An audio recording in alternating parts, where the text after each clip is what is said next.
Hello everyone, a very good morning to all. So today I am going to post one more video. So this case एक 11 साल या 10 साल की बच्ची है, लड़की है। एक डॉक्टर साहब ने मुझे कॉल किया कि सर मेरी एक 10 या 11 साल की एक बच्ची है, उसको कॉन्स्टिपेशन की बहुत तकलीफ़ है। मतलब उसको 2 से 3 दिन तक मोशन 2-3 दिन हो जाता है, मोशन नहीं आता है और 3 दिन बाद मुझे उसको एनिमा देना पड़ता है। अदरवाइज़ स्टूल इतना हार्ड रहता है, स्टूल बाहर नहीं आता है और वेरी पेनफुल, मतलब बहुत दर्द होता है, उसको बहुत तकलीफ़ होती है। तो पिछले 3-4 महीने से चल रहा है और हर बार मुझे 3 दिन में एनिमा जाके उसको हॉस्पिटल में जाके देना ही पड़ता है। सो मैंने बोला ठीक है, और कुछ? तो बोले सर मैंने उसको 2 या 3-4 दवा मैंने ऑलरेडी दे चुका हूँ, मगर उससे उसको कोई आराम नहीं आ रहा है और पेन बहुत रहता है सर। तो मैं बोला क्या करती है? तो बोले अभी तो सर मैंने जब पिछले एनिमा दे रहा था, पर अभी वो एनिमा लेने से मना करती है। तो मैंने बोला क्यों? बोले सर पता नहीं क्या हो गया, मतलब अब उसको एनिमा लेना ठीक नहीं लगता है। अभी पेन होता है उसको, दूसरे दिन तीसरे दिन एनिमा लेने के बाद तो मोशन आ जाता है उसको, मगर अगर नहीं ले तो हर वापस से तीसरे दिन पे उसको the pain started and pain इतना ज़्यादा होता है कि मतलब अभी वो क्या करती है कि अभी उसको एनिमा नहीं लेना है ना, तो वो बताती नहीं है। वो कैसे करती है, ऐसे मुट्ठी बांध के ऐसे एकदम स्टिफ खड़ी रहती है। And it was paining a lot. हमको उसके चेहरे से समझ में आता है कि उसको बहुत पेन हो रहा है। एंड उसका फेस एकदम रेड हो जाता है एंड मतलब ऐसा लगता है कि बस वो रो रही है। उसका फेस देख के उसको इतना पेन होता है and he was still stiff and quiet and stand. तो हम उसको फोर्स कर रहे हैं कि चलो एनिमा ले लो, तो बोले नहीं, मुझे एनिमा नहीं चाहिए, मुझे एनिमा नहीं लेना है। तो मतलब she was refusing to take enema.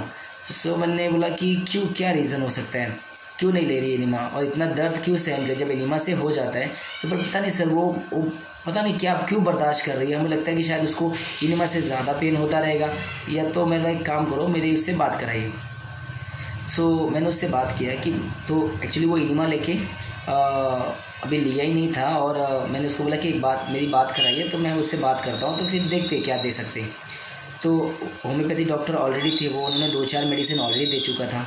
तो मेडिसिन का सिलेक्शन परफेक्ट होना चाहिए, तो क्या होगा, तभी पेशेंट को रिलीज़ होगा। अदरवाइज़ क्या हो जाएगा कि पेशेंट सेम सिचुएशन में हर 3 दिन में उसको एनिमा लेना पड़ रहा है एंड 3 दिन में स्टफ़ हो जा रहा है, उसको कॉन्स्टिपेशन हो जाता है और पेन वॉज इनबेरेबल।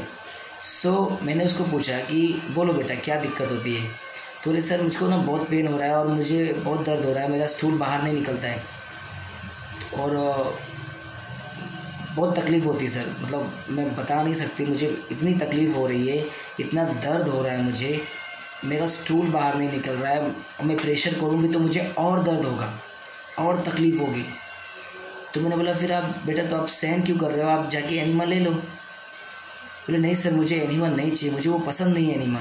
वो मेरे पीछे बाथरूम के रास्ते से वो डालते हैं और वो it's was paining a lot. वो मुझे बहुत पेन करता है और मुझे अच्छा भी नहीं लगता है।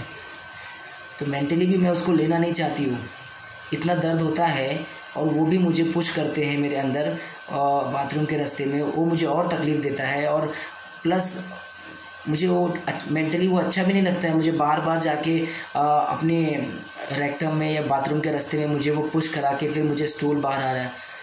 इसलिए मैं क्या करती हूँ, मैं बहुत सहन करती हूँ, मैं अपना आप को कंट्रोल कर लेती हूँ कि मैं एनिमा नहीं लूँगी। अभी तो मेरे फादर ने मुझे मार के ज़बरदस्ती, मुझे अगली बार तो मार में इतना था कि मेरे को जाना ही नहीं है, मैं जाऊँगी ही नहीं एनिमा लेने।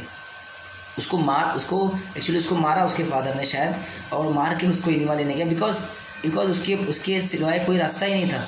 स्टूल आ नहीं रहा है and medicine is not working and और पेन उसको इतना हो रहा है कि वो स्टिल स्टिफ एंड क्वाइट है और she was like crying and just एक ही पोजीशन में अपने आप को कंट्रोल करके मुट्ठी बांध करके just she was bearing pain and pain. तो उसके फादर ने ज़बरदस्ती उसे शायद एक स्लैब दिया एंड उसको ज़बरदस्ती ले गए एंड उसको पुश किया एंड रिलीज़ हुआ। Now again the same situation after 3 days same started. So उसको ज़बरदस्ती लेके जाते थे एंड होता था, तो उसको हर तीसरे दिन में एपिसोड रिपीट करता था। सो मैंने उसको पूछा था कि बेटा आपको ऐसा मतलब क्यों नहीं जाते? तो बोले सर मुझे वो मेंटली अच्छा नहीं लगता है, मुझे वो बार बार जाके उसके अंदर पुश करके इनिमा करके एंड वापस से उसको बाहर निकालना, तो वो मुझे नहीं चाहिए। मैंने बोला फिर बेटा आप ये जो दर्द सह रहे हो क्या ये ठीक है, ये आपको चलेगा? बोले सर ये मैं चलेगा, ये मैं सहन कर ले रही हूँ, मैं कैसे न कैसे इसको सहन कर रही हूँ, इसलिए मुझे दर्द कल से मैंने किसी को नहीं बताया, मैं अभी भी सहन कर रही हूँ उसको, मगर मुझे उधर नहीं जाना, वो चीज़ नहीं करने जाना है। तो मैंने बोला ठीक है चलो मैं आपको दवा देता हूँ एंड आप मुझे बताएंगे कि ठीक है कल कैसा रहा, ठीक है मोशन हुआ कि नहीं। सो उसके फादर को मैंने बोला कि आप इसे 30 का एक गोली 100 ml वाटर में डिज़ोल्व करके इसको 4 स्ट्रोक दे के 10-10 मिनट में 5 डोज दे दो, ठीक है। 5 डोज देने के बाद मतलब every time you have to give 4 stroke and then you have to give 20 ml उसको देना है पीने के लिए। तो ऐसे 10-10 मिनट के गैप में 5 डोज दे के एंड मुझे कल मॉर्निंग में बताओ कि मोशन हुआ कि नहीं। सो उन्होंने रिपीट किया एंड रिपीट करने के बाद शाम को ही उसका जो मोशन नहीं आ रहा था, जो एनिमा देने के बाद जो उसको मोशन की प्रॉब्लम होती थी, एनिमा देने के बाद ही आता था। आफ्टर 5 डोज के बाद इवनिंग में उसने मोशन पास कर दिया। Little pain is there but motion pass without enema, ठीक है। तो फिर नेक्स्ट डे से उसने वापस से मोशन पास किया, उसको पेन हुआ थोड़ा सा, मगर फिर मोशन, मगर बाहर धीरे धीरे करके वो रेगुलरिटी में आ गया, वो मोशन पास करने लगी। थोड़ा सा पेन होता मगर वो मोशन पास कर, मगर उसको एनिमा की ज़रूरत नहीं पड़ी, जो उसको हर तीसरे दिन के बाद उसको एनिमा की ज़रूरत पड़ती थी। सो धीरे धीरे करके शी वॉज नॉर्मल, तो उसका स्टूल डेली आने लगा, तो she was quite happy. So इस केस में आपको देखिए ईच एंड एवरी केस में the adaptability was very, patient के adaptation is very important each and every case. अगर आप देखोगे तो 2 सिचुएशन आपको, मेरे दिमाग में सिर्फ एक ही चल रहा था कि पेन तो 2 है, आपको भी सोचना चाहिए कि पेन 2 है, 2 सफरिंग है, 2 सफ़र कर रहे हैं ना। एक तो वो प्रेजेंट क्योंकि इतनी तकलीफ में है, वो जिस हिसाब से बता रही है she was literally feeling injured inside, तो आपको पहला रूब्रिक ही सुना जाए कि she was feeling continuously very injured by internally due to the constipation, due to the pain she was bearing continuously, but still she is not going for enema because she is more painful than this pain. तो what she is doing, तो एक pen को बचाने के लिए एक pen वो सहन कर रही है, क्यों? क्योंकि दूसरा पेन उसको नहीं चाहिए। तो यहाँ 2 सिचुएशन है, आपको इस तरह से ही आपको पेशेंट को समझना है। आपके सामने 2 सिचुएशन है, 2 पेन है, वो क्या कर रही है, एक पेन को अवॉइड करने के लिए एक पेन सहन कर रही है, दिस इज परसीवरेंस। कॉन्स्टिपेशन का तीसरे दिन पेन इतना ज़्यादा है, उसके घर वाले को टेंशन आ रहा है उसका फेस देख के, she was controlling herself and she is not going for enema, ठीक है। तो वो कंट्रोल कर रही है, वो बेयर कर रही है, वो सहन कर रही है, दिस इज़ परसीवरेंस, वो अंदर से परसीव कर रही है, ठीक है। तो हम ज़रूरी नहीं है, परसीवरेंस क्या होता है कि हम इस वे में भी परसीवरेंस यूज़ करते हैं। यहाँ वो पेन को परसीव कर रही है, वो पेन को सहन कर रही है, बिकॉज दिस इज परसीवरेंस, ठीक है, ऑफ पेन। तो ये पहला rubric perseverance. Second rubric she is suffering a lot, she is feeling injured inside, ठीक है। तो this is injured, been injured, वो तकलीफ में है ना, कितनी तकलीफ में उसको, एक तो पेन सहन कर रही है, ऊपर से मोशन बाहर नहीं आ रहा है, शी इज़ कंट्रोलिंग एंड उसके फादर ने उसको लगा दिया फटका, तो हर जगह से उसको इंजरी हो रही है। तो injured, been injured, second rubric was injured, been injured. अब आप देखोगे थर्ड रूब्रिक वॉज, एंड उसने कैसे उसको कैलकुलेट किया, वो बोली कि सर मैं ना वो बार बार तीसरे दिन में जाके मुझे वो अंदर पुश करते ना, it was very painful, physically भी और मेंटली भी she was not okay with that.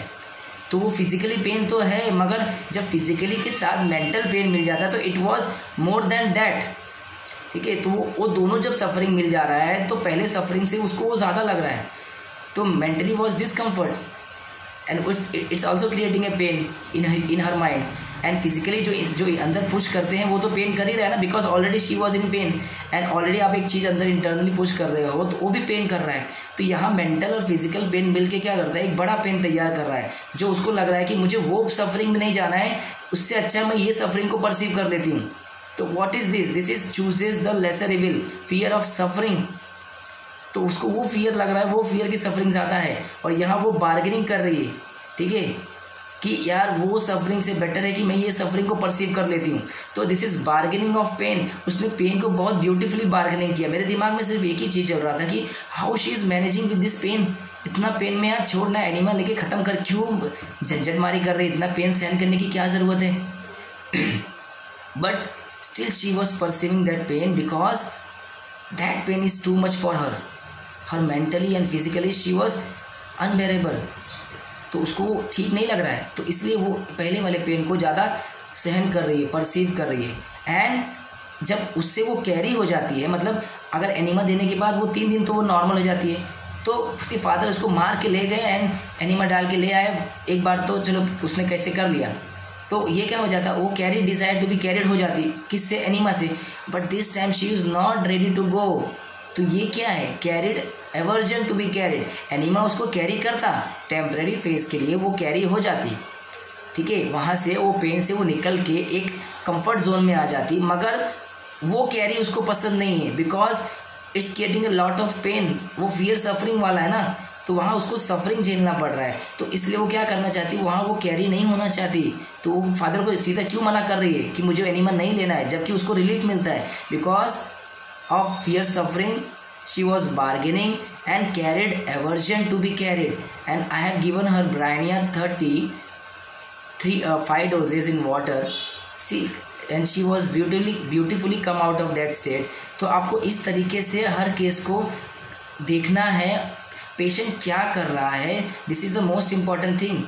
तो आपके दिमाग में चलना चाहिए कि पेशेंट ऑलरेडी इतने पेन में है तो क्यों नहीं जा रहा है, जब उससे वो कैरी हो जा रहा है तो उसको वहाँ वो कैरी की ज़रूरत क्यों नहीं पड़ रही उसको। तो उसका रीज़न था वो कि बिकॉज ऑफ वो she was uncomfortable with that, because बार बार जाना पड़ता है एंड वहाँ उसको सफरिंग का डर है because it's creating a lot of pain, ठीक है। And she was perceiving that pain because वो परसीव कर रही है, जो पहले वाला पेन है उसमें ज़्यादा perceive, she was comfortable that. So I have given her Bryonia and she was beautifully come out of that state and she start passing regularly stool, ठीक है। स्टार्टिंग में थोड़ा थोड़ा पेन हो रहा था बट उसको एनिमा की ज़रूरत नहीं पड़ी, ठीक है। तो my voice is little not clear because मेरा गला बैठा हुआ है, शायद मुझे थोड़ा सा कोल्ड हो गया था, but now it's not matter, अभी तो वो ठीक है। बट इस केस में आपको इस तरीके से इसी केस में नहीं, हर केस में आपको इस तरीके से देखना है और पेशेंट को मेडिसिन, क्योंकि उन्होंने ऑलरेडी मेडिसिन 4-5 मेडिसिन और डॉक्टर साहब ने दे चुका था, तो मुझे सिर्फ इतना ही समझ में आया ये केस में जो मैंने अप्लाई किया है। तो थैंक यू सो मच, आप भी अप्लाई कीजिए इस रूब्रिक को। Chooses the lesser evil, Bryonia का चूसेस द लेसर इविल, जहाँ कम तकलीफ, जहाँ कम खर्चा, जहाँ कम सफरिंग, ब्राइनिया वहीं भागेगा बिकॉज ब्राइनिया इज़ इन बिजनेस स्टॉक्स। हर जगह वो बार्गेनिंग को तोल मोल के ही अपनी चीज़ों को करता है। मैं पहले भी वीडियो में पोस्ट कर चुका हूँ, ठीक है। इस केस में भी उसी तरीके से उसने पेन को तोल के मोल के भाव करके उसने अपने आप को एडजस्ट किया कि मुझे उस सफरिंग में नहीं जाके मुझे ये सफरिंग सहन करना है। तो यहाँ भी उसने बार्गेनिंग, ब्यूटीफुली बार्गेनिंग किया अपने पेन के साथ। तो आपको ईच एंड एवरी केस में इस तरीके से देखना है। अगर वो ब्राइनिया है तो आप ज़रूर इस केस को इस तरीके से अप्लाई कीजिए, डेफिनेटली आपको रिजल्ट मिलेंगे। और आपको मिलते हैं तो ज़रूर आपके कमेंट्स मुझे शेयर कीजिए कि आपको ये रूब्रिक्स अप्लाई करने के बाद आपको काफ़ी बेनिफिट हुआ है या आपको उसकी मदद मिली, ताकि मुझे पता चले कि जो हम एक्सपीरियंस करते हैं अपने क्लिनिकल इसमें और आपके सामने जो मैं शेयर करता हूँ तो उसका कोई बेनिफिट आपको हो रहा है। तो डेफिनेटली आप शेयर कीजिए, कमेंट कीजिए, लाइक कीजिए, सब्सक्राइब कीजिए, ठीक है। तो नेक्स्ट वीडियो में बहुत जल्दी मिलेंगे। Thank you so much.